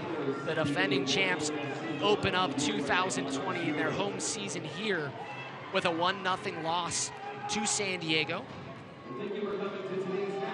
The defensive play of the game tonight, we'll show you a look at that. It's brought to you by Beeline Pest Control, Utah's favorite pest control company, serving Utah for over 20 years. We had a goal line clearance earlier in the game, so we're going to look at that here in a second. Right here, a clearance by Kyle Coffey is the defensive play of the game, brought to you by Beeline Pest Control. But Tom, let's talk about this frustrating loss for the Monarchs, as they really feel hard done by what happens, but sometimes those things happen. I'm not entirely sure I've seen a more frustrating match, to be honest with you. It's number of opportunities go by the wayside, and 1-0 the final score. Yeah, and those are those tough challenges, and I think every time you lose a game like that, the challenge is going to be that you're going to feel like the ref, caused that issues. But the Monarchs missed on opportunities earlier in the game. The second minute of play, they had an opportunity on goal and didn't score. Quickly, I think the first of two really good opportunities. I can understand the referee's decision to not call it. It was a quick decision, had to be made. Second opportunity, however, I can't quite understand that. We talked about it 3 yards in the goal, and it comes off his quad. How is that? Nonetheless, 1-0 final score. We're going to take a quick break, and we'll be back with final thoughts next.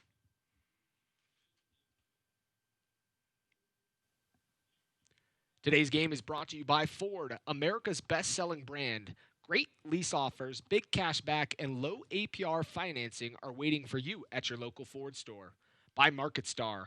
Explore something more at MarketStar. Visit MarketStar.com for careers. By Steward Healthcare, the official healthcare provider of Rail Monarchs. Visit stewardutah.org.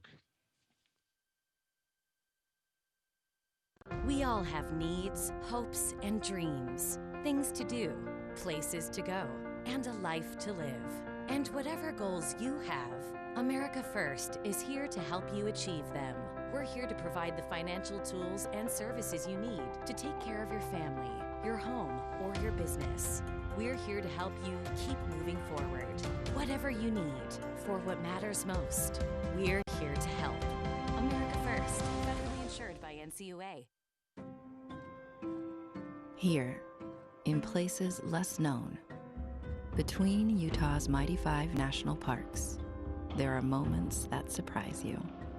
Between generations and between friends. Somewhere between what you expected and what you never imagined. Start planning at visitutah.com.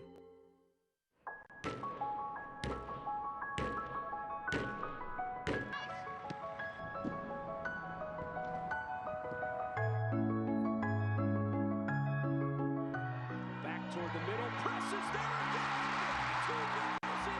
In the area, one touch. Oh my goodness!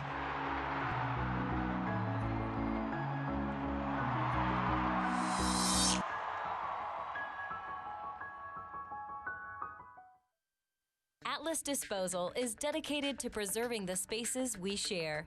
We also understand the importance of sustaining our resources. We're proud to bring our operations to Utah with technologies like zero-emission vehicles and a new recycling system coming to Rio Tinto Stadium starting in 2020. Together, we can keep Utah beautiful and sustainable for generations to come.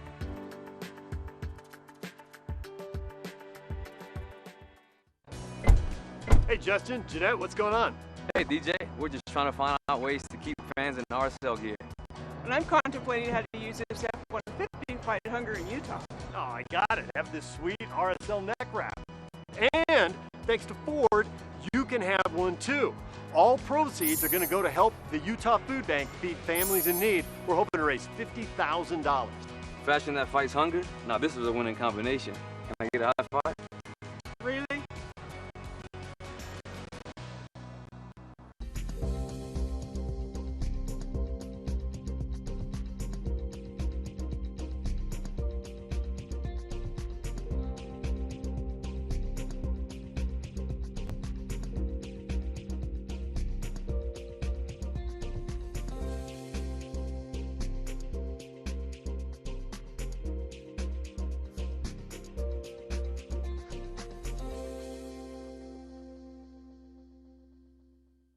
We all have needs, hopes, and dreams. Things to do, places to go, and a life to live. And whatever goals you have, America First is here to help you achieve them.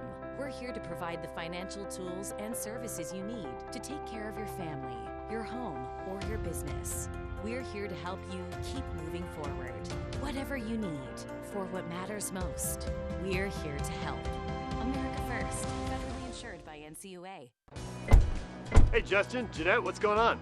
Hey, DJ, we're just trying to find out ways to keep fans in RSL gear.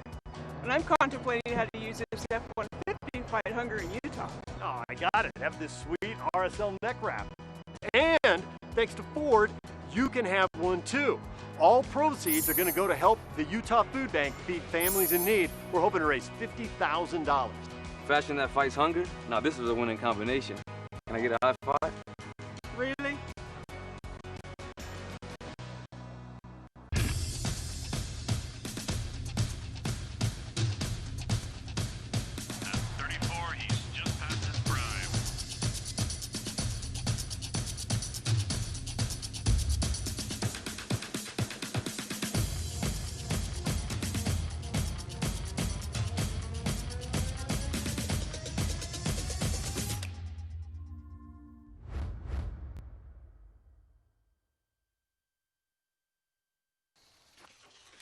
Nice day for a ride. Hey, you're Craig Swap. You know, not everyone sees you when you're on two wheels. So stay alert and always keep your eyes on the path ahead. That's good advice. See you at the top. Nice shorts. You can't always predict what might sneak up and catch you by surprise. If you've been hurt by the carelessness of others, choose the law firm that will go the distance to get you the settlement you deserve. Craig Swap and Associates, one call, that's all. MLS is back, and in today's the game is brought to Kingdom. you by RSL begins the 2020 season restart in Orlando, Florida on ESPN Plus on July 12th when they face Rocky Mountain rivals, the Colorado Rapids, at 8:30 p.m. on ESPN. New year, new coach, new results. Coach Harrington has the Royals sitting in third place in the NWSL Challenge Cup. What seed will they secure for the quarterfinals? Find out Sunday night at 8 p.m. when they finish group play against the Chicago Red Stars. A lot of action for the RSL family. This weekend still to come, Saturday, 8 and 8:30, as the Monarchs fall today 1-0 to San Diego Loyal. And what was a game that felt like it could have gone the opposite way if the Monarchs had scored in that second minute, but just wasn't meant to be so today, Tom. No, I thought, as frustrating as the game was from a Monarchs perspective, they certainly created the better chances throughout the 90 minutes, but at the end of the day, they miss out on 1 or 3 points, and they're in a bit of a hole at the minute. And it's going to be interesting to see how they respond. And we were talking about this throughout the course of the match. You go down 1-0, 17th minute. It's arguably the hardest job in soccer to try and at home, a lot of pressure, the USL Trophy presentation prior, the adrenaline was flowing. How can you find a way to get in and behind and through such a compact and tight San Diego back four? They did a good job. They just, that final touch, the final finish was not there for them today. And give credit to Landon Donovan and his company as they move to 7 points now on the season in 3 games. And they're in a good position for the season moving forward. But the Monarchs are going to have another opportunity here at home at Rio Tinto Stadium to see if they can make things happen next Saturday, 7 p.m., as they play Colorado Springs Switchbacks. We'll be back with you on Saturday night, 7 p.m., ESPN Plus, and the KSL app. We'll catch you next time. This copyrighted telecast of the United Soccer League Championship cannot be retransmitted, rebroadcast, or reproduced without the expressed written consent of the United Soccer League Championship.